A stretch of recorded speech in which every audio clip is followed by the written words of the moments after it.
Welcome to sports live presented by cool. আপনাদের সঙ্গে আছি আমি সৈয়দ আবিদ হোসেন সামি। হঠাৎই জরুরি সভা ডাকে বাংলাদেশ ক্রিকেট বোর্ড। বিকেল 5টায় অনলাইনে শুরু হয় সেই সভা।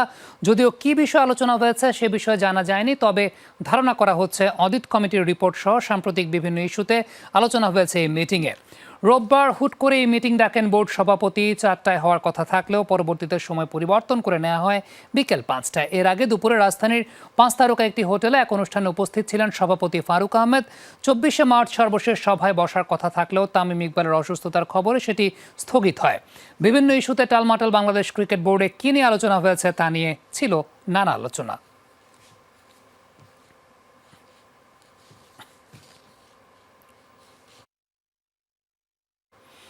এবার একটু মাঠের ক্রিকেটে আসা যাক। আগামীকাল থেকে শুরু হচ্ছে বাংলাদেশ জিম্বাবুয়ে চট্টগ্রাম টেস্ট। দ্বিতীয় এবং শেষ টেস্ট শুরু হবে সকাল 10টায়। সিলেট টেস্ট জিতে 1-0 এগিয়ে আছে জিম্বাবুয়ে। ব্যাটিং সমস্যায় ভুগলেও এই ম্যাচে 5 বোলার নিয়ে মাঠে নামবে Bangladesh.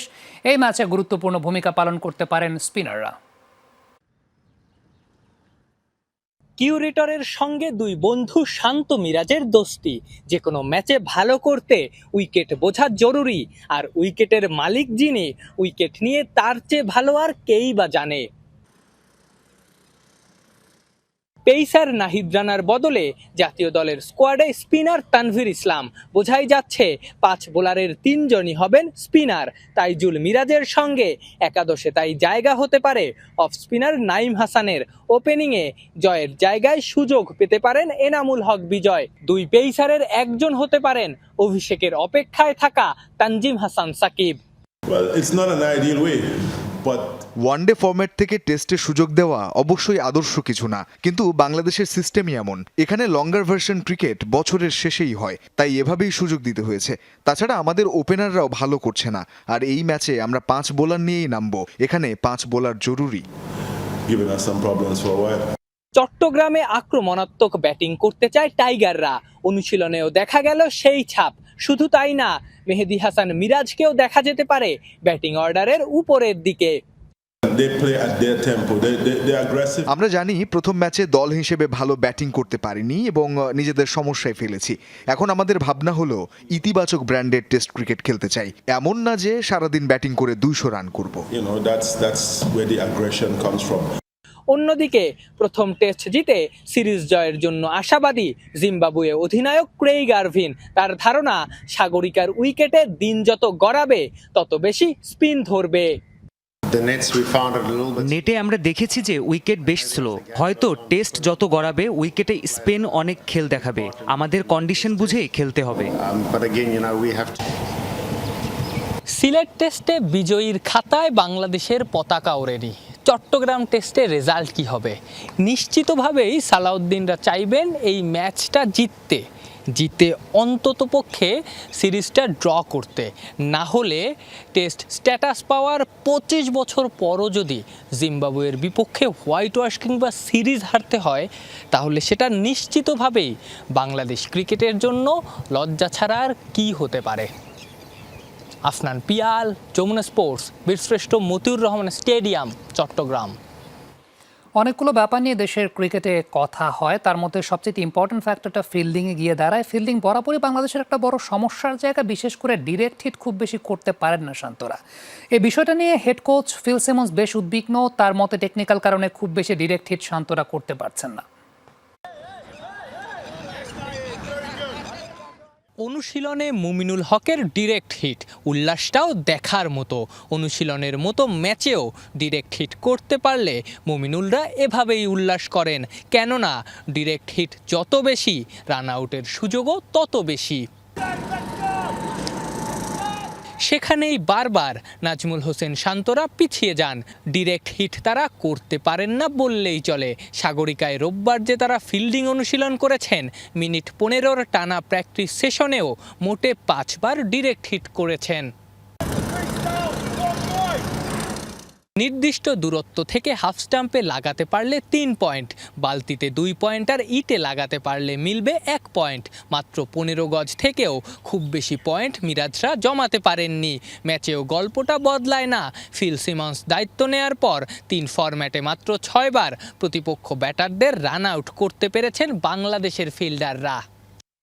All teams want to be able to hit as many direct. সবাই চায় যত বেশি ডিরেক্ট হিট করা যায়, তাহলে রান আউটের সুযোগ বেশি আসে। ক্রিকেটাররা এটা নিয়ে কাজও করছে, আস্তে আস্তে উন্নতি হবে। So we're just starting to work on it. কেন এত চেষ্টা সত্ত্বেও ডিরেক্ট হিট রান আউট করতে পারেন না শান্তরা? সিমন্সের মতে এর পেছনের কারণ টেকনিক। এই যেমন সাদমান ইসলাম হিট করার জন্য থ্রো করলেন খুবই আস্তে, যেখানে বলা হয়ে থাকে ডিরেক্ট হিটের জন্য একটা ভালো পেস খুব দরকার। Hitting the stumps is just a small technique. Direct hit সবসময়ই একটা সূক্ষ্ম টেকনিক্যাল বিষয়। আমরা এটা ঠিক করার চেষ্টা করছি, আশা করি দ্রুতই সব ঠিক হয়ে যাবে। Say we're going to hit everyone, but fielding বরাবরই ক্রিকেটের অনেক গুরুত্বপূর্ণ ইস্যু। বরাবরই এই জায়গায় বাংলাদেশ সমস্যায় পড়ে। প্রথম টেস্টেও ফিল্ডিংয়ের কারণে টাইগাররা অনেকখানি ভুগেছে। আফনান পিয়াল, যমুনা স্পোর্টস, চট্টগ্রাম। 20 দলের অংশগ্রহণে শুরু হচ্ছে বিহা চ্যাম্পিয়ন্স লিগ 2025। এই ক্রিকেট টুর্নামেন্টে অংশ নিচ্ছে দেশের বিখ্যাত সব হোটেল। 8 মে শুরু হয়ে টুর্নামেন্টে পর্দা নামবে 26 মে। রাজধানীর একটি 5 তারকা হোটেলে রোববার ট্রফি উন্মোচন অনুষ্ঠানে উপস্থিত ছিলেন বিসিবি সভাপতি ফারুক আহমেদ। টুর্নামেন্টের মিডিয়া পার্টনার হিসেবে আছে যমুনা টেলিভিশন। আতিথেয়তার মাঠে ক্রিকেটের মহোৎসব, এই প্রতিপাদ্যকে সামনে রেখে শুরু হতে যাচ্ছে বাংলাদেশ ইন্টারন্যাশনাল হোটেল অ্যাসোসিয়েশন বিহা চ্যাম্পিয়ন্স লিগ 2025। দেশের মোট 20টি সব খ্যাতনামা হোটেলের অংশগ্রহণে অনুষ্ঠিত হবে এবারের আয়োজন। খুবই আনন্দিত যে আমরা আজকে বিহার সাথে একসাথে থাকতে পেরেছি। রোববার রাজধানীর একটি 5 তারকা হোটেলে আয়োজন করা হয় ট্রফি উন্মোচন অনুষ্ঠান, যেখানে প্রধান অতিথি হিসেবে উপস্থিত ছিলেন বিসিবি সভাপতি ফারুক আহমেদ সহ এই আয়োজনের সাথে সংশ্লিষ্ট বিনোদন দুনিয়ার জনপ্রিয় অনেক মুখ। ক্রিকেটের প্রসার এবং জনপ্রিয়তা আরও বেশি বৃদ্ধি করতে এই টুর্নামেন্ট ভূমিকা রাখবে, এমনটাই মনে করেন বিসিবি সভাপতি। We all know that we are not going to get a national player from here, but the popularity and the enthusiasm among everyone, it means that cricket is getting popular and it's getting stronger and popular day by day. So this kind of tournament has got different appeal to everyone, and I'm sure it should be a success. টুর্নামেন্টের promo প্রদর্শনের পর মঞ্চে সবার উপস্থিতিতে উন্মোচন করা হয় trophy. টুর্নামেন্টের আয়োজন করেছে বাংলাদেশ ইন্টারন্যাশনাল হোটেল অ্যাসোসিয়েশন বিহা। One of the pioneer platform for the hoteliers to show their talent in sports. Actually, in every hotel they have played as a Premier League, first inter hotel, and at least 5 to 6 tournament were there, and 5 to 6 team were there, and they have selected the most prominent team to play in this Biha Champions League. 8 মে থেকে শুরু হবে বিহা champions league 2025-এর এবারের আয়োজন। টানা 14 দিন চলার পর 26 মে গুলশান ইউথ ক্লাব মাঠে অনুষ্ঠিত হবে টুর্নামেন্টের ফাইনাল। হাসান আল মারুফ, যমুনা স্পোর্টস, ঢাকা। ক্রীড়া স্থাপনায় বাণিজ্যিক প্রতিষ্ঠান সরিয়ে নেওয়ার বিষয়ে ভবিষ্যতে সৃষ্ট হতে যাওয়া প্রতিবন্ধকতা নিয়ে অবগত আছে জাতীয় ক্রীড়া পরিষদ। দুই পক্ষের ফলপ্রসূ আলোচনার মাধ্যমে সমাধানের বিষয়ে আশাবাদী এনএসসি সচিব আমিনুল ইসলাম। এদিকে এনএসসির অধীনে থাকা দোকানগুলোতে শৃঙ্খলা ফেরানো এবং ভাড়া নির্ধারণের সাব কমিটি গঠন করা হলেও এখনও দৃশ্যমান হয়নি কোনো পরিবর্তন। দীর্ঘদিন ধরে চলে আসে স্টেডিয়াম ঘিরে দোকান বাণিজ্যের অনিয়মের বিষয়ে সচেতন হয়েছে জাতীয় ক্রীড়া পরিষদ। ক্রীড়া স্থাপনায় বাণিজ্যিক প্রতিষ্ঠানগুলোতে শৃঙ্খলা ফেরানোর পাশাপাশি যৌক্তিক দোকান ভাড়া নির্ধারণের জন্য গত 22 জানুয়ারি 5টি সাব কমিটি গঠন করে এনএসসি। এই কমিটিগুলো প্রয়োজনীয় দিক তুলে ধরে অবহিত করবে যুব ও ক্রীড়া মন্ত্রণালয়কে। তবে প্রায় 3 মাস সময় পার হয়ে গেলেও দৃশ্যমান কোনো পরিবর্তন আসেনি নজরে। সহজে বাস্তবায়ন করা যায় এমন একটি পদ্ধতিতে আমরা ডেভেলপ করতে চাচ্ছি, তো যার ফলে একটু সময় আমরা নিতে চাচ্ছি, আর একটু ভাবতে চাচ্ছি, আর একটু ডিপে ঢুকতে চাচ্ছি। আমাদের যুব ক্রীড়া মন্ত্রণালয় যে প্রতিবেদনটা দিয়েছে এবং সেখানে কিন্তু টাইম ফ্রেম দিয়ে দিয়েছে, তো আমরা কিছুটা সময় বৃদ্ধি করে নিয়েছি। তো হয়তো কতদিনের মধ্যে হবে ঠিক এই মুহূর্তে হয়তো সুনির্দিষ্টভাবে বলার সুযোগ আমার সীমিত।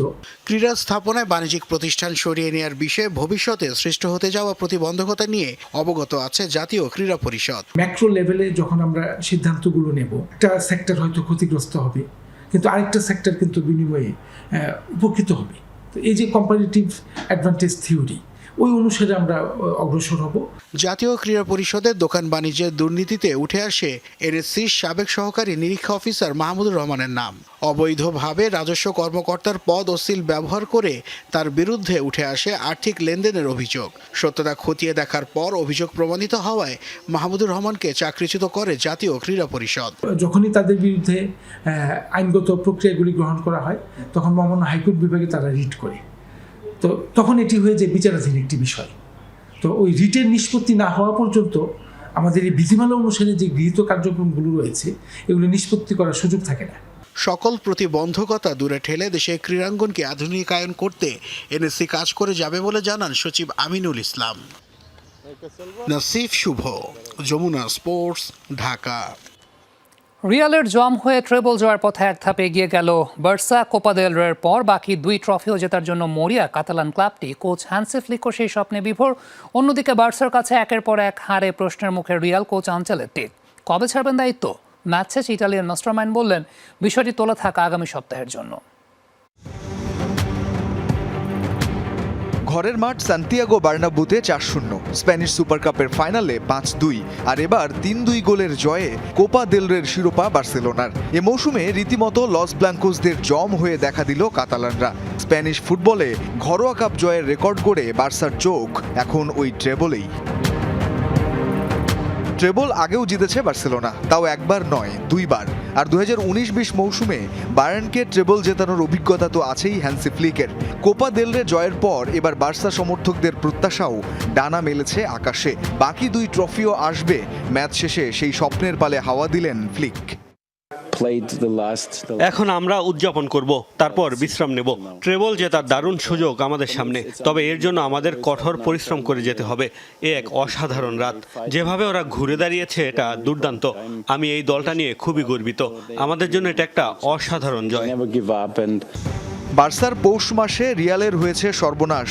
মৌসুমের 2য় শিরোপা হাতছাড়ার পর রিয়ালের কোচ পদে থাকা নিয়ে আবারও প্রশ্নের মুখে আনচেলত্তি। পরাজয়ের ম্যাচ নিয়ে ভালো মন্দ ব্যাখ্যা দেওয়ার আগে তাকে সামলাতে হলো দায়িত্ব ছাড়ার প্রশ্ন। যদিও সেই প্রশ্নকে আগামী সপ্তাহে ঠেলে দিলেন ইটালিয়ান এই মাস্টারমাইন্ড। আমি রিয়াল মাদ্রিদেই থাকতে পারি অথবা ছাড়তেও পারি। বিষয়টি আগামী সপ্তাহের জন্য থাক, আজ নয়। এটি ভালো ম্যাচ ছিল, আমরা যথেষ্ট প্রতিদ্বন্দ্বিতা করেছি, এমনকি দ্বিতীয়ার্ধে আধিপত্য ছিল আমাদেরই। জয়ের জন্য আমাদের যা করা দরকার সবই করেছি।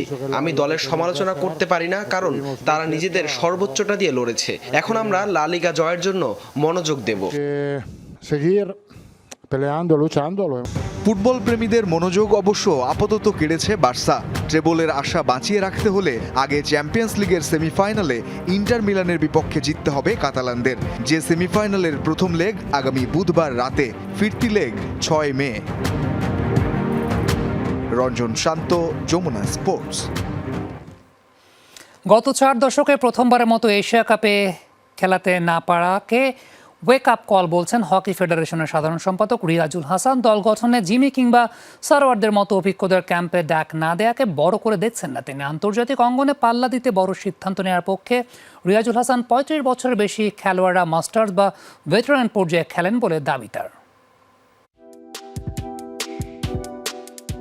টানা 5ম শিরোপা জয়ের লক্ষ্যে এইচএফ কাপ হকিতে অংশ নিতে ইন্দোনেশিয়ায় পাড়ি জমিয়েছিল বাংলাদেশ জাতীয় হকি দল। তবে ফাইফারের স্বপ্ন অধরা রেখে তৃতীয় হয়ে দেশে ফিরতে হচ্ছে তাদের। সেমিফাইনালে ওমানের সাথে 5-4 গোলে হারার দিনে গত 4 দশকে প্রথমবারের মতো এশিয়ান কাপ খেলার যোগ্যতা হারিয়েছে লাল সবুজের প্রতিনিধিরা। স্বাভাবিকভাবেই বাংলাদেশ দলের ব্যর্থতার তীরে বিদ্ধ হচ্ছে হকি ফেডারেশনের নতুন কমিটি। প্রশ্ন উঠেছে দল নির্বাচন নিয়ে। জিমি সরোয়ারদের মতো অভিজ্ঞদের ক্যাম্পে না ডাকা নিয়ে তৈরি হয়েছে ধূম্রজাল। তবে কোনো ব্যক্তি নির্ভর প্রসঙ্গ না টেনে বয়সের কোটাকে ইঙ্গিত দিলেন সাধারণ সম্পাদক রিয়াজুল হাসান। আবার নামে এসে গেছেন। আমি জানি না কেন আমরা ইন্ডিভিজুয়াল নিয়ে খুব বেশি কথা বলতেছি, আমরা কিন্তু বড় ছবিটা নিয়ে কথা বলতেছি। বর্তমানে পৃথিবীতে 25 বছর বয়স হয়ে গেলে এটাকে ভেটারানসে খেলতেছে। এখন আমরা কিন্তু এখন অতীত নিয়ে বসে আছি। অবশ্যই যারা ভালো প্লেয়ার ছিল তারা ভালো প্লেয়ার ছিল, অবশ্যই ছিল না কেন, কিন্তু আমাকে জায়গা করে দিতে হবে আরেকজনের জন্য। বলার অপেক্ষা রাখে না অভিজ্ঞতার উপস্থিতি যে কোনো দলেই দেয় বাড়তি আত্মবিশ্বাস। তবে রিয়াজুল হাসানের দাবি যোগ্যতা অনুযায়ী তৈরি করা হয়েছে দল। এশিয়ান কাপে খেলতে না পারার ব্যর্থতাকে ওয়েক আপ কল বলছেন তিনি। খারাপ, খুব দুঃখজনক ব্যাপার। এশিয়া কাপে আমরা কোয়ালিফাই করি নাই, বাট এটা আমাদের জন্য একটা ওয়েক আপ কলও হওয়া উচিত যে আমরা যদি হকিটাকে নিয়ে আগায় যেতে চাই তাহলে সবাইকে আগায় আসতে হবে। ক্রিটিসিজমের জায়গা থাকবেই।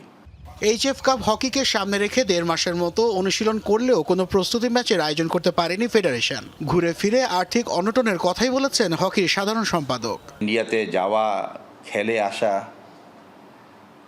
হয়তোবা এখানে কথা হলো ঘুরে ফিরে আপনার ওই টাকা নিয়ে কথা। ক্যাম্পে একটা আমরা যে ফুল টিম রেখে খরচা করি, এটাতে তো সত্যি কথা যদি বলেন আমরা মনে করি এখানে আরও ওদেরকে দিতে পারলে ভালো হতো।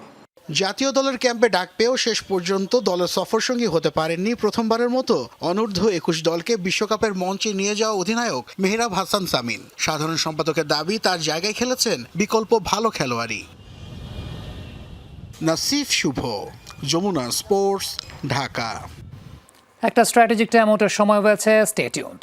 ইংলিশ প্রিমিয়ার লিগে ব্রাজিলিয়ানদের মধ্যে এক মৌসুমে সবচাইতে বেশি গোলের তালিকায় শীর্ষে উঠে এসেছেন ম্যাথিয়াস কুনহা। ইপিএলে 29 ম্যাচ খেলে 15 গোলের পাশাপাশি অ্যাসিস্ট হয়েছে 6টি।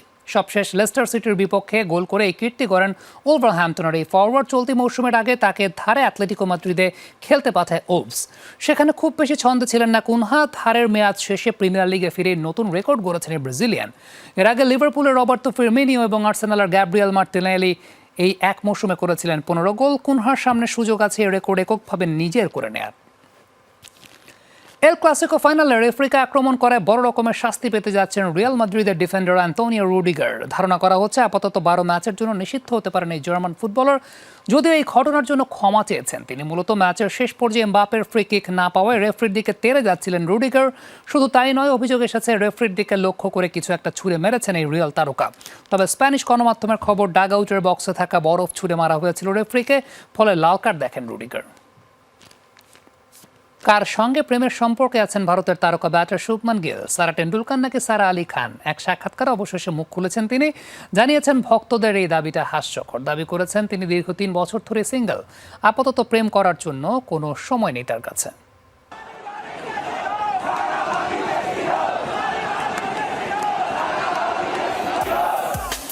हमारी भाभी कैसी हो, सारा भाभी जैसी हो। প্রতিনিয়তই মাঠে এই স্লোগান শুনতে হয় ভারতের ক্রিকেটার শুভমান গিলকে। কেননা তাদের প্রেমের গুঞ্জন দীর্ঘদিন ধরেই হটকেক ভক্তদের মাঝে। যদিও কখনোই সারা টেন্ডুলকার আর শুভমানকে একসঙ্গে দেখা যায়নি, আবার এই বিষয়ে সরাসরি কথাও বলেনি কোনো পক্ষ। কিন্তু সামাজিক মাধ্যমে বিভিন্ন জায়গায় তাদের ছবি দেখে দুয়ে দুয়ে 4 মিলিয়ে ফেলেছেন ভক্ত সমর্থকরা। আবার এই গুঞ্জনের পালে নতুন পালক হয়ে এসেছিলেন বলিউড অভিনেত্রী সারা আলী খান। নেটিজেনদের একাংশ বলছেন সারা টেন্ডুলকার নয়, শুভমানের প্রেমের সম্পর্ক সারা আলীর সঙ্গে।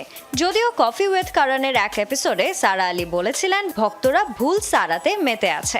এরপর থেকেই নেটিজেনরা বুঝে নিয়েছেন তাহলে সারা টেন্ডুলকারের প্রেমেই মজেছেন শুভমান। এবার সরাসরি নিজের প্রেমের বিষয়ে মুখ খুলেছেন শুভমান। জানিয়েছেন 3 বছর ধরে সিঙ্গেল আছেন এই তারকা ব্যাটার। পাশাপাশি তার প্রেমের গুঞ্জনকে হাস্যকর বলে আখ্যা দিয়েছেন তিনি। এক সাক্ষাৎকারে দাবি করেছেন তার নাম নানা মানুষের সাথে জড়ানো হয়, এমন অনেক নাম আছে যাদের তিনি কখনো সরাসরি দেখেনওনি। এমন উত্তরে আভাস এখনো সিঙ্গেল আছেন শুভমান। সাক্ষাৎকারে তিনি আরও বলেছেন আপাতত তিনি তার ক্যারিয়ার নিয়েই পুরোপুরি ফোকাসড। বছরের 300 দিনই তাকে ঘরের বাইরে থাকতে হয়, প্রেম করার সময় কোথায়? এই যেমন আইপিএলে ব্যস্ত সময় পার করছেন শুভমান, টানা দ্বিতীয়বারের মতো গুজরাট টাইটান্সের অধিনায়কত্ব করছেন তিনি। Sanjana Ivy, Jamuna sports. এই ছিল আজকের স্পোর্টস লাইভ। এতক্ষণ আমাদের সঙ্গে থাকার জন্য সবাইকে ধন্যবাদ।